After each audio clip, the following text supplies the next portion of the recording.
Looking forward to seeing everyone. My name is Emily Cortright. We're going to talk about Roadmap to Wealth today. And just a quick background. At the same time that I was graduating college, my dad was celebrating his 30-year work anniversary. 30 years, same company, same job. And I came home one weekend to visit my parents. We're sitting at the dinner table, and I just kind of blurt out, "So, Dad, when are you going to retire?" His demeanor changed. He sat back in his chair and he said, "I can't retire right now because the markets are down."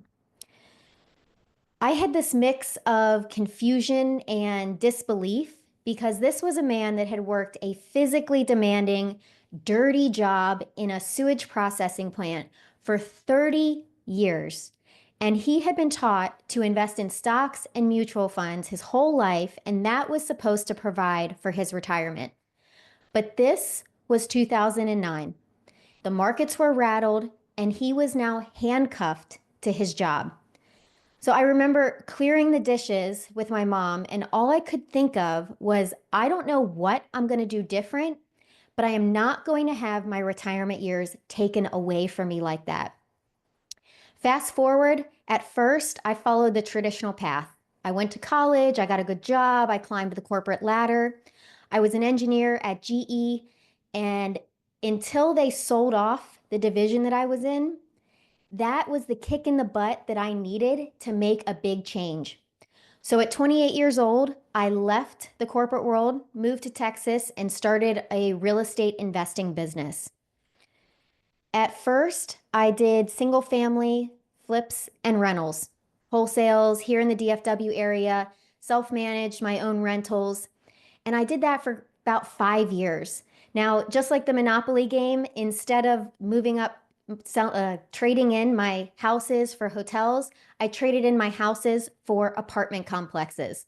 So my husband and I transitioned into multifamily investing back in 2017. We have acquired 8 properties since then, 2 of which have already sold.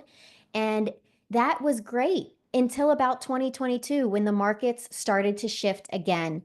And we realized that we were too heavily invested in a single asset class.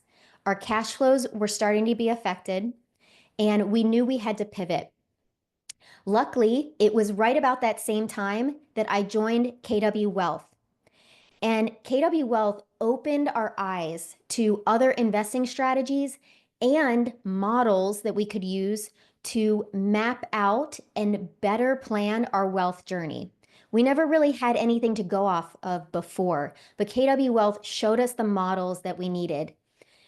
And one of the examples of the asset classes that we added was note investing and private lending.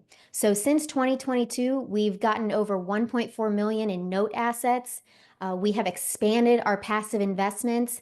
And I am really excited as a KW Wealth ambassador to take what I've learned from KW Wealth, take the models that they share, and to bring it back to our region and to our agents and to share it with all of you.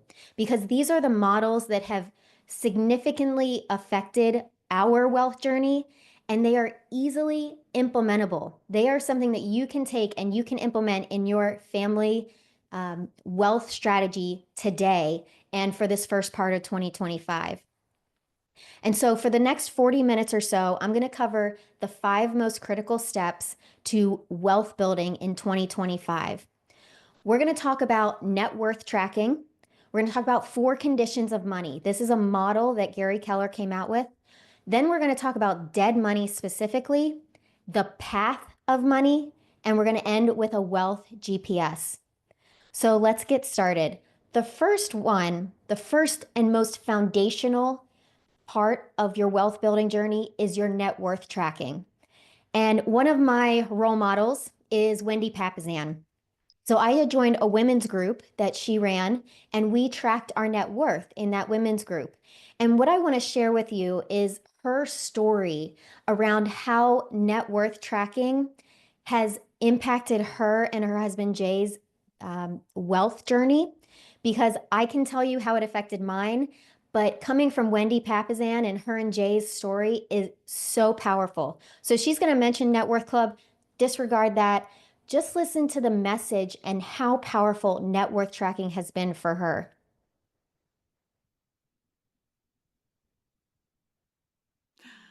All right, guys. Well, let's get started. We've got a few people rolling in, but I appreciate those of you that were here on time. Just wanted to introduce myself. My Emily, name is Wendy Yes. Papazian, it's and just this I am this super excited. this first slide. It's not the actual Okay. video. Let me change Yeah, the we sharing. tested Thank that you. and it worked perfect in our test. I'll start from the beginning. Can you hear the audio? All right, guys. Yes, I could Well, hear the let's get audio. started. It We've works got a now. few people rolling in, but I Perfect. appreciate those of you that were here on time.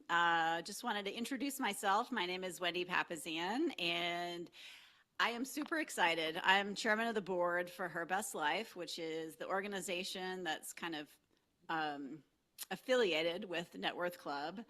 And I'm super excited because this club is I don't even know, like a 5-year dream for me coming true tonight. So nobody succeeds alone.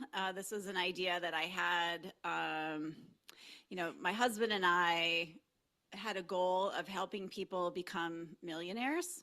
And that's been a goal of ours for a long time, over a decade. And probably about 6 or 7 years ago, I turned to him and I said, well, what are we really doing? What are we really doing to help people become millionaires? And it's nice to say that, and it's nice to have that as a goal, but what are we really doing?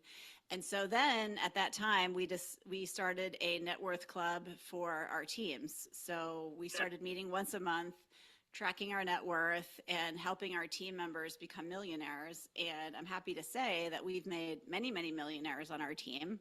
And right now, the average net worth of people on our teams is about 1.6 million. And that's not with us in there.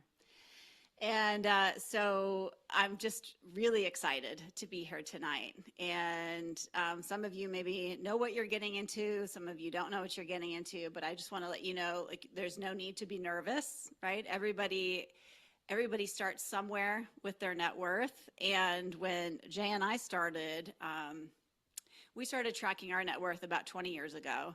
And when we started tracking our net worth, we had just moved to Austin, and we were renting. Jay had a 401k, and we had a lot of debt. Honestly, not a lot of debt. We had some debt. We had school debt. And so we ended up tracking our net worth, and our net worth was about $2,200, so $2,200. And we weren't young. We weren't old, but we weren't young. We were both about 30. And it was actually great in a way, because a lot of people, when they start tracking their net worth, they're in debt, and that's okay if that's you. But it was a big aha moment for us, because we realized that we'd both been collectively working for about 22 years, you know? And so here we were with a net worth of $2,200, which essentially equated to about 100 years, $100 for every year of work. And that was really startling for me. And I think about my dad, who I love, who worked hard his whole life, a very hard worker, but never put his money into an investments. And so here he is. He's going to be 82 this year. His net worth is very low. 60 plus years of work, and he has really literally nothing to show for it. And so this habit of tracking our net worth has just been super powerful for us as a couple and as individuals, because it allows us to focus on the right things. A lot of times we're focused on income, right? We think about, our parents tell us to become a doctor or a lawyer or, a realtor or get in sales, whatever that is. And the reality is those people that are on the Forbes, richest 500 list, they own businesses and they own assets. Mm-hmm. And so a lot of times we're tracking the thing that doesn't matter, because if you make $250,000 a year and you spend $251,000 a year, what are you? Broke. You're broke. Yeah, you're in debt. You're in debt. And so net worth helps us also think about what we're spending. okay, and the assets that we're creating. And so that's why we're here tonight, guys, is because I want everybody to go on this journey just like we did. And I want you to look up and be wealthier than you ever imagined, you know, in 5 years, in 10 years, in 15 years, or 20 years. And I just want to share my screen briefly before we introduce our lovely co-host, Deb. But here is a screen share of our net worth over time. So you can see we started tracking in the early 2000s. Our net worth was not very much. And then all those years in the 2000s, 2005, 7, 9, 10, 12, nothing changed a lot. Although we were building our assets then, we were acquiring investment properties and investing in the stock market. And then somewhere about 2015, all that hard work that we'd done for 10 plus years, all of that feeling poor, honestly, because we felt poor. You know, we felt poor in those 10 years. All of that feeling poor starts to take off because of the hard work that we've been doing for the last 10 years. And it's not sexy to think about being thrifty for a decade. Like nobody's, I'm not going to sell a lot of late night infomercial products with that tagline, but that's really the reality of it. And that's really what success looks like. It's sort of managing expenses, tracking your net worth, understanding what's important, and then you can look up one day and you can be wealthier than you ever dreamed possible. And I am here because I want that for you guys. And the best way to do that is this one habit. This one habit of net worth tracking is for sure the most powerful habit that I will ever do. You know, and it's very simple. You do it once a month, right? And now you guys get to come and you get to basically have a happy hour once a month and do. And so I want to repeat, let me get back to this and make sure that I am reshare my screen, get back to where we were, because I want to recap her quote.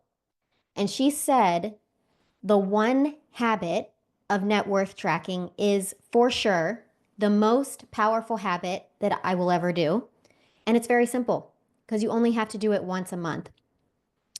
And a lot of the lessons that she said in that video are absolutely correct. It doesn't happen overnight. The wealth building doesn't happen overnight. You don't see big jumps necessarily overnight, but it is the incremental efforts and the efforts of staying focused on your wealth building journey that makes the net worth tracking so powerful in the out years. So let's talk a little bit more about what that is and what is net worth tracking. Wendy mentioned the tracking your income. That is a component of it. So there's two, when we talk about personal financial statements, there's two different statements. This is a super high level overview. The first one is going to track your income and your expenses, what you earn and what you spend. And that one is called the profit and loss statement. It's also called the income statement, and it's also called the P&L. Now, where we see our net worth, and the second, what I would say is equally important or sometimes more important statement, is the one where we show our assets and our liabilities, what we own and what we owe. And this is called a balance sheet. This is what's going to have the bottom line that shows our net worth. So Brett Tanner is really has really high expectations for all of us in KW Wealth. And he frequently says, if you do not track your financials monthly, you are not serious about your wealth building. And so I'm going to send that message to each and every one of you. This is one of the most foundational and most important habits that you can pick up in the new year. You could start today. You can do 2025's income and expenses, assets and liabilities. You can start today and you can incorporate this into your routine. My husband and I, we do a monthly money date. And sometimes it's over coffee, sometimes it might be over a glass of wine, but we sit down in that first week of the month and we look at last month's financials. And so when I say personal financials, just know I mean two different statements. I mean a profit and loss statement, and I mean the balance sheet. But the balance sheet is the most important because it's going to show your net worth. Your profit and loss statement, if you are at the beginning stages and you are at a negative for the year, then your P&L is actually the one you want to focus on. So it depends on which part of your wealth journey. If you're profiting every year and you know it, then focus on the balance sheet. If you need to actually make a profit, focus on the P&L. Now, how do we track them? Let's talk about actual tracking. So I use two methods. One, I use a paid service called Monarch Money to aggregate all of my expenses, all my spending, and all my income. So we've got personal credit cards, we've got business credit cards, we've got some transactions that come directly out of the bank accounts.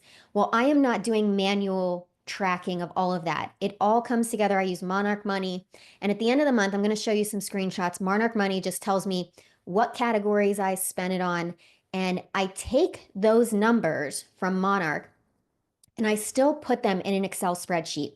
Now, there's a free download here. This is a view only spreadsheet, and it has two tabs. It has a tab for the P&L and a tab for the balance sheet. It's free. Download it. You're not going to be able to just edit it as is because I can't have hundreds of people editing the same one. So download it and use it. And it already has some example categories in there for both the P&L and the balance sheet. But the reason that I take it from Monarch and put it into Excel is because it creates some accountability. I see the number, I put it in there, and I can track whether it looks out of line, things like that. Monarch also does budget tracking, so you can use that. Some other options are Empower, Rocket Money, Simplify. More advanced options, which I've used for business, is QuickBooks. You can also use Quicken, and you can reference the MREA chart of accounts. But let's go into a little bit more just examples about Monarch because it's very, very similar to anything that you use. And really the only work that goes into it is categorizing expenses that are unknown. So for example, I make a $60 payment on Venmo. Well, Monarch doesn't know whether that was for the lawnmower, whether that was for the babysitter, whether that was for a charity donation, anything like that. So really the only work that you have to do is go through your transactions and categorize them on what it actually goes towards. The other big one's Amazon. So when you might have 5 different Amazon spending line items. And so really the hardest thing is to say, okay, well, that one was food and groceries. This one was shopping, things like that. So Monarch does a great job of, like I said, pulling together and showing you the total income and total expenses at the end of every month. And it can take into account as many accounts as you want to load into it. So I can see at a snapshot, these are actually screenshots from my app on our income and our expenses at any time of the month. It also shows me my net worth. So if you want to, and we have done this, we load all of our accounts, we load our house loan, we load our house valuation, our cars into Monarch. And so Monarch will also show me my net worth every single day that I want to see it. So that was the P&L, net worth tracking. Net worth tracking is the number one foundational step. Number 2, and this is a model that Gary Keller uses, is called the 4 conditions of money. And the 4 conditions of money is the next step to the balance sheet. And what it does is it breaks down your money into how well it is returning for you. So we start at the bottom. Dead money is money that's making 0 to 4%. So it's not really doing much. And typically it's below the inflation rate. This might be regular checking and savings accounts are the worst because the interest rate is 0.01%. Then you get up into safe money. Safe money gets 5 to 8%. Healthy money and then wealthy money at the top. And what you see on the right are examples of asset classes. This is by no means an exhaustive list. There are lots of different options. But what I want to show you is that within a few years of your wealth journey, I encourage you to get into each and every category. And we're going to talk about that a little bit more. But everything in green that you see on the screen is what I've invested in. And the more important thing to note is that I'm in each and every category. And it wasn't like this before. This is part of my journey that KW Wealth has really helped me improve on, because we didn't used to have very much safe or healthy money. And so I'm going to show you my numbers here, but this is just an example to show that you want to be in each and every category. But in order to know what categories you're in, you have to have your balance sheet. So you have to fill out that balance sheet, and then you can go in and label each line item, whether they're dead, safe, healthy, and wealthy. So what's a baseline? Where should you be at? This is just an example. If you are a beginner investor and you are starting from the very, very beginning, these are targets. These are example targets where you really want to target for 0% dead money, maybe 40% safe, 40% healthy, and then 20% wealthy. Now, me, in my current state, I am in wealth building mode. I have time, I have the energy, I have the network with KW Wealth to expand. And so this is my current status. My current status is that I'm at 60% wealthy, 25% healthy, 10% safe, and we still have some dead money because we have some depreciating assets that we have as toys. So it took a lot to get here. I want to show you where I started 3 years ago. And this was one of the things that KW Wealth did a great job of opening my eyes to. When we joined KW Wealth and we did this exercise, we had our balance sheet, we went through, we labeled each line item dead, safe, healthy, wealthy. And we found that we were at 80% wealthy and 13% dead money. I had almost nothing in the middle. And so this has been a journey. Like I said, it doesn't happen overnight, but we have reallocated assets into the safe and the healthy categories. Now, again, this is one of the easiest things to do to start off 2025. One, get your balance sheet filled out. Two, label each line item dead, safe, healthy, wealthy. Find your percentages. Find where you are at in your journey, where you're starting, because you may see that you have all of your money in dead and safe, and you don't have any healthy and wealthy. Then you know that that needs to be part of the goal planning that we're going to talk about in a minute. So the next easiest wealth win is to tackle that dead money. Every line item on your balance sheet that says dead money is one of the easiest places to start and the easiest wealth wins. Now, this was my account earlier last year. I had 18,000 in a savings account, making 0.01% interest. So for the whole year, I had earned, well, for half the year, I had earned $1.50. I took this 18,000, moved it into a safe money category, and sure enough, now I'm going to make probably close to 600 to 700 in interest. So what are some examples of areas where we can put dead money? And I actually have an entire hour class on dead money. So if you're interested in that, feel free to email me. I can send you the recording. But what we do in that class is go through these 3 pillars in much more detail. The first one is high yield accounts. Now, every time I present this class, I have to update these percentages because high yield accounts, whether it's money markets or savings accounts, they are now ranging between 3.5% and 4.5%. What they provide is the maximum liquidity and the lowest risk. So you can access your money the fastest. It's the easiest to implement. You just open up the account and there it is. Treasury bills, and I see Clarissa Skinner here. I actually learned about treasury bills from Clarissa's treasury bill class, and that has been really, really powerful. And we have implemented treasury bills for a lot of our business reserves. And so treasury bills are still returning 4.1 to 4.25% right now. Now, this is not an immediate availability. You need to know that that money is going to be tied up for a month, 2 months, 3 months, for example, up to 6 months or up to a year technically. But there's rolling availability of those funds, but it does come with a guaranteed fixed rate. So your high yield account, you might put your money in today and then tomorrow it drops in interest rate. The treasury bills, you lock in that interest rate return. And I'm going to do a quick example showing how you could utilize that. And the third one is that we've had great success with this year has been dividend funds. And this is from a book called The Income Factory, which I've actually referenced at the end in my top 4 reads for 2025. The Income Factory by Stephen Bavaria. And this is returning 6 to 12% for us right now on a monthly cash flow basis.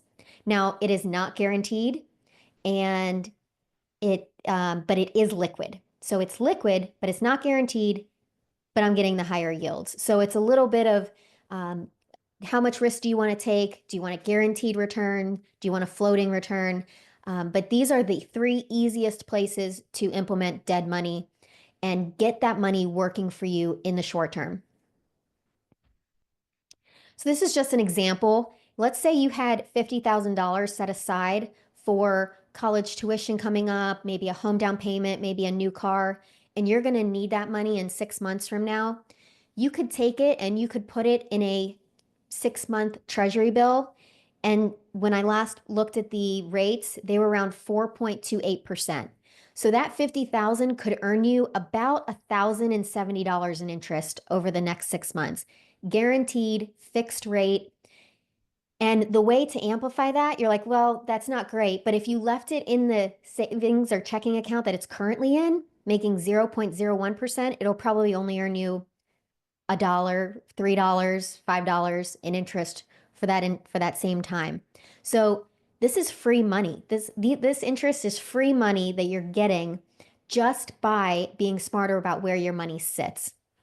And another way to increase that return is to take those monthly reserves that you're setting aside for your investments and to continue to put those in high yielding accounts, whether it's treasury bills, high yield savings, or dividend funds. So this has been a huge, all 3 of these we have implemented to really tackle that 13% dead money that we used to have. We have implemented all 3 of these strategies into our portfolio. So a quick recap, your easiest wealth wins for 2025. Number 1, do your balance sheet. But then once you do your balance sheet, label it. Every single line gets labeled with dead, safe, healthy, or wealthy. Now you may think like, oh, that's not so bad, but it actually kind of forces you to go back and figure out what returns are you actually getting. So let's say you have a TD Ameritrade account at $20,000. Well, you're not going to know if it's dead, safe, healthy, or wealthy until you go back and look at your statement and see what you actually earned on it the past year or so. So it does force you to become more familiar and more up to date with where your money is currently. And then the second thing is to reduce that dead money. Tackle it. It is so easy to move it into a high yield savings, to move it into a treasury bill. Clarissa has an 18-minute video on teaching on treasury bills that is just phenomenal. So I can send you the link, but that is one of the biggest things that KW Wealth has brought to me is just opening my eyes to all of these different things. So let's pause quickly, check the time, 15 minutes left, and I'll take a few, if there's any questions, I can take them now before we jump into our last 2 categories. Any questions in the chat? Okay, I'm going to keep going then, and we'll take any questions at the end.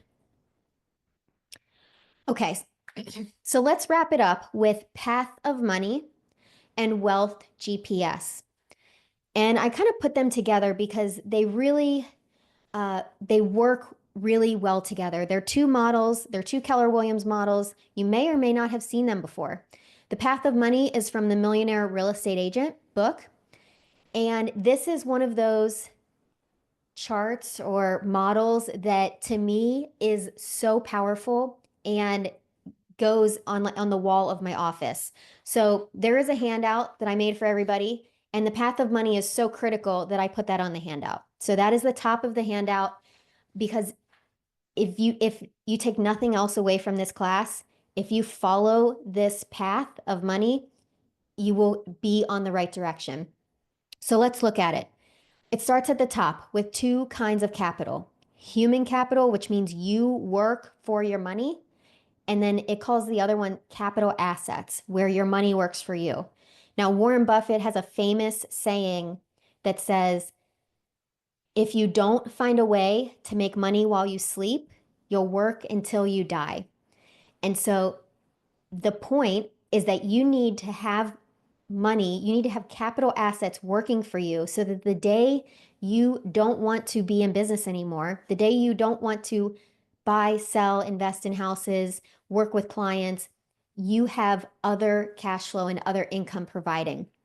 So we are really focused on building capital assets.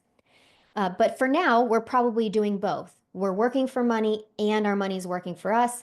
That comes down into our cash flow. And then the cash flow, is what you see on your P&L. And that's why your profit and loss statement is so important, because you need to know if you're cash flowing and you need to know how much. And then at that point, you have four choices for that money. You can spend it, donate it, hold it, or invest it. Now, personally, with KW Wealth, the target is that you're putting aside 10% of your cash flow for investing. My little caveat there is I'd like to say after your reserves are in place. So if you don't have business reserves or personal reserves set up, 3 to 6 months of money sitting there, hopefully in a high yield, high interest account, definitely make that a priority. But after you have that in place, you should be setting aside money for investing. And again, the money can be sitting in a high yield account, earning 4% interest while it sits waiting to be invested. Following the arrow down, the third step is we need to decide whether we're going to lend or own, and then what type of asset we're going to get in. Now, again, this is by no means a full list of assets to invest in. These are just high-level examples. But this has been another part of my personal journey, because I didn't used to have any lending in my portfolio. Now that has changed drastically. And we really are more keen on, okay, how much effort do we want to put in versus the returns that we're going to get?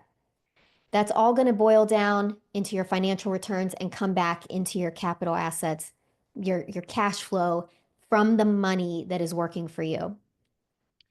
Now, without kind of goals around your wealth, it's hard to say, like, well, how do I know how much to invest? How do I know what to invest in? And so that's why the Wealth GPS is so powerful and really fits well with the Path of Money. You've probably heard this model before. It's either called the 1-3-5 or the GPS, Goals, Priorities, Strategies. Somebody's drawing on my screen. And so you can use this, and this QR code is a blank example of the Wealth GPS. So feel free to download this. I'm actually going to give you an example as well. And so it starts with one goal. That goal breaks into 3 priorities. Each priority breaks into 5 strategies.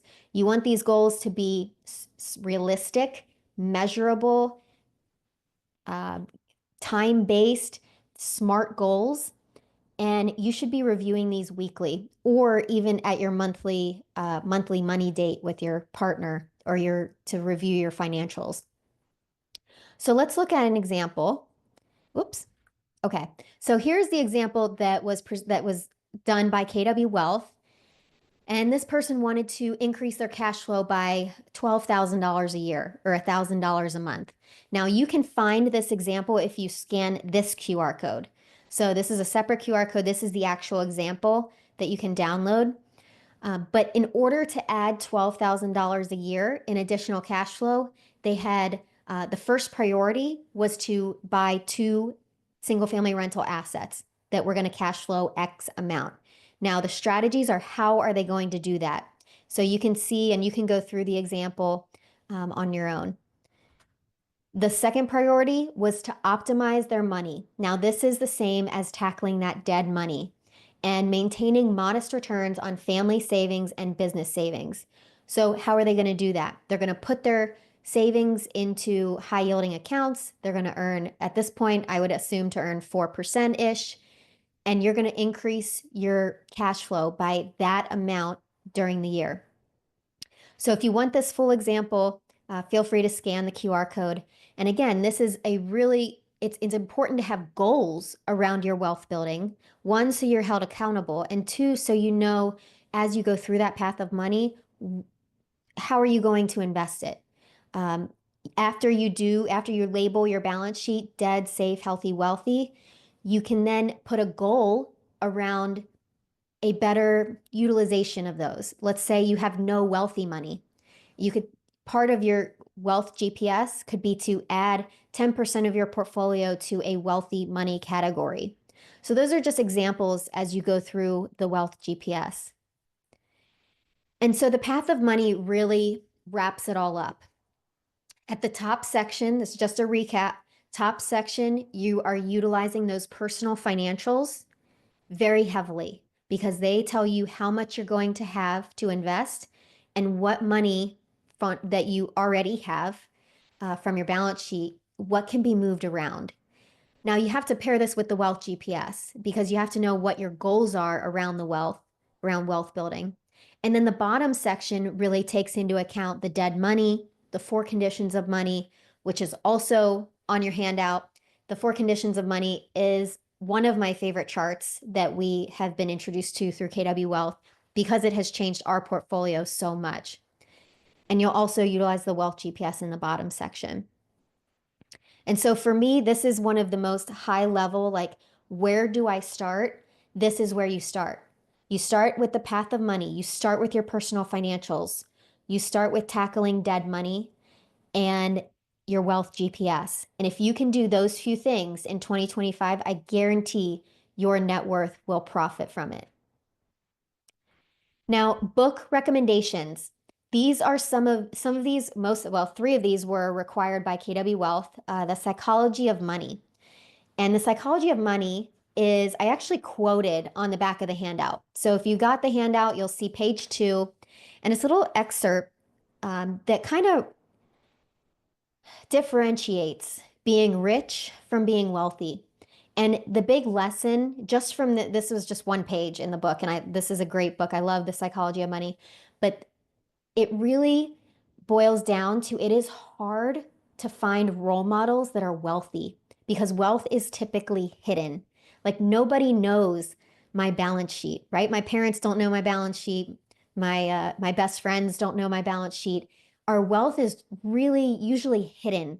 And whereas rich people are easy to find. It's easy to identify if somebody makes a lot of money and has the ability to spend a lot of money. But it's hard to find wealthy role models. And that's really what I feel like we found in KW Wealth. Now, the second book is The Banker's Code.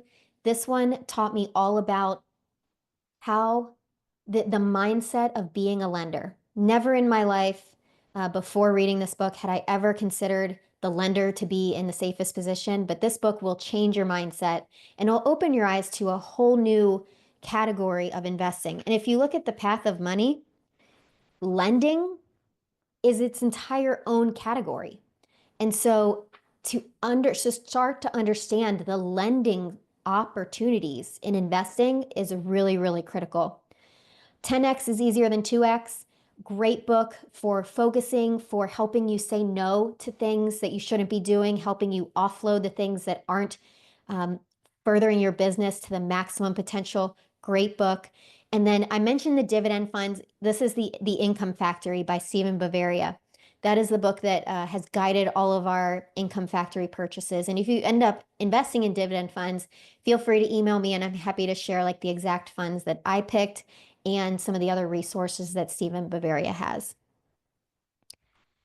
Okay, we're going to open it up for Q&A. Before we get into Q&A, I do want to give a huge shout out to Teresa Flood, who is the next month's presenter, and she's going to be doing the productivity blueprint next month at the base coaching series. So that's going to be February 12th, 1 p.m. Central on Zoom. So I love Teresa. She is, again, one of my lovely role models here in the DFW area, and she is just a phenomenal person. So anytime you have the opportunity to learn from her, I highly encourage it.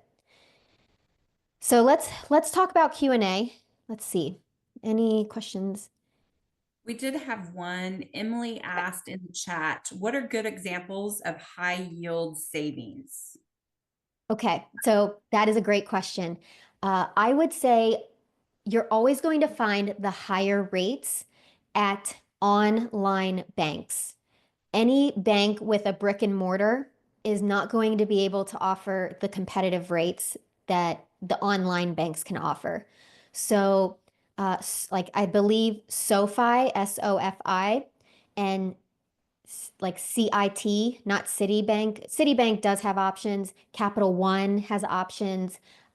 Marcus by Goldman Sachs has options. There's a website called raisin.com that shows you a whole bunch of options. And so those are where you're going to find the best high yield rates. Actually, to get the current rates, what I did was I went on Google and I said best high yield savings rates today.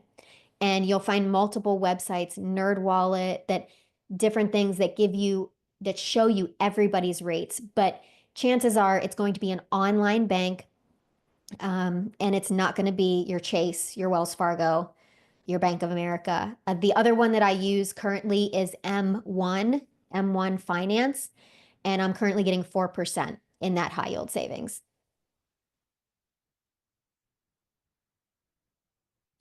And Lori Burns just gave another example. Axos Bank is offering a 4% high yield as well.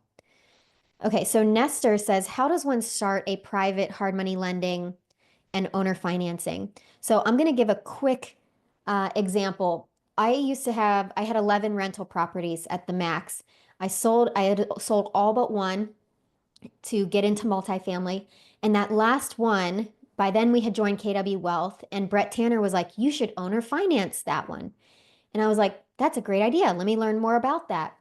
And so we took that rental property. I had owned it for 7 years. I sold it owner financing, and that was how I created one of our first notes. So I became the lender on that property. And what was amazing, and I show this case study in, I have a few classes on mortgage note investing and seller financing, is that I am cash flowing $600 more per month by being the lender than I was by being the landlord. The exact same house. Now, part of that is because taxes have gone up, interest gone up, the rent rate didn't go up as fast as my expenses did, but I can sell it at a slight premium, owner financing, get 10% interest, and now I am actually cash flowing $600 more per month.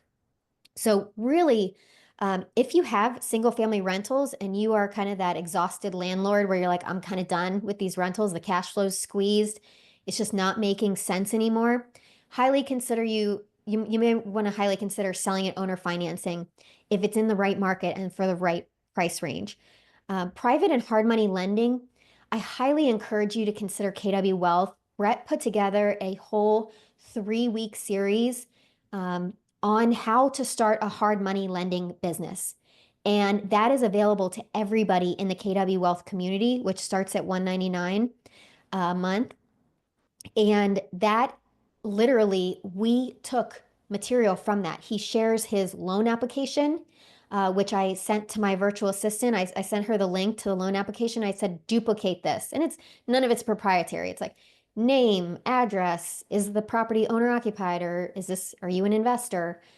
All these different information gathering. And now I have my own loan application that I was able to create with a Google form just by copying what Brett Tanner does.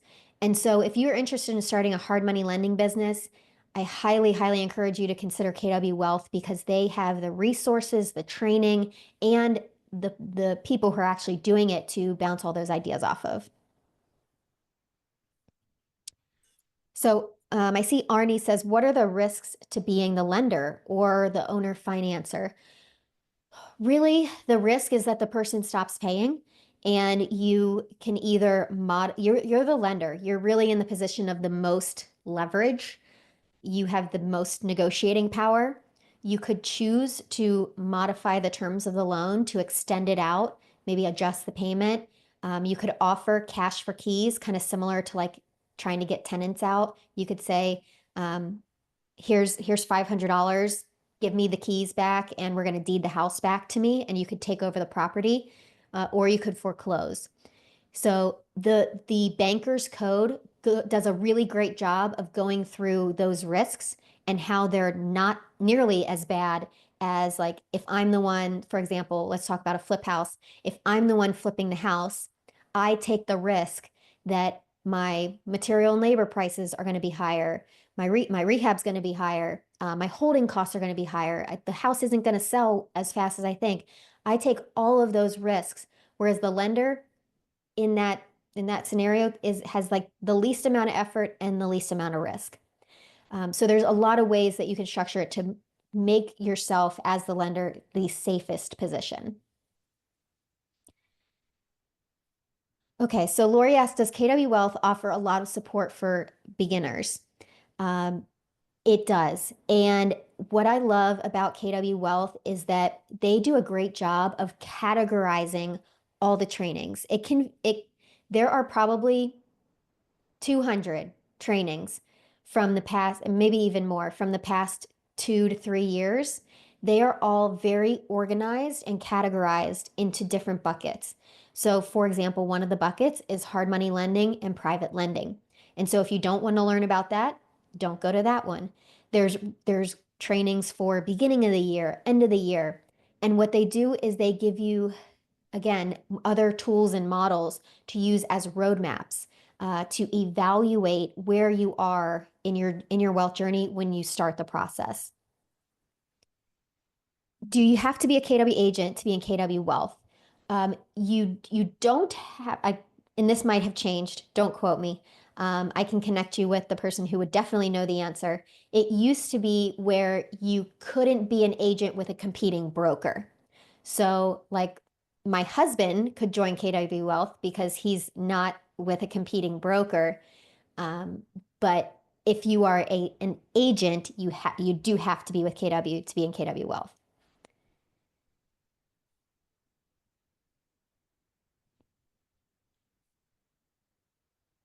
Okay, if I missed any other questions, I just want to, as I wrap it up, my contact Remy asked information. the question twice. He said, do you have to own the property outright to own or finance? Oh, sorry about that. Thank you. So you do not. I did not own the property outright that I did my owner financing on. I still had a small $45,000 loan with the bank that I bought it with and had my long-term mortgage with. And so that's another thing I love about KW Wealth is they talk to you about uh, situations like that. There are a little bit more risks with that setup, but just know that it is very normal and typical for people to do what are called wrap mortgages, where you can create a larger owner finance note and have your smaller underlying bank loan. And depending on what state you're in, I have a whole 1 hour owner finance class. If you're in the state of Texas, I'm happy to send that to you because I go through the seller financing addendum that you would use in detail in that class. So just feel free to email me and I can send you that link. So my contact information is at the top of your handout. Feel free to reach out. I have a Calendly account if you want to set up a call. I don't do official wealth coaching because KW Wealth offers that for much cheaper than I would ever be able to offer that for. But if you're considering KW Wealth, if you want to talk through different options, I am happy to do that. And I hope you all have a wonderful, wonderful 2025 and cheers to your wealth building. Thank you very much for having me on today.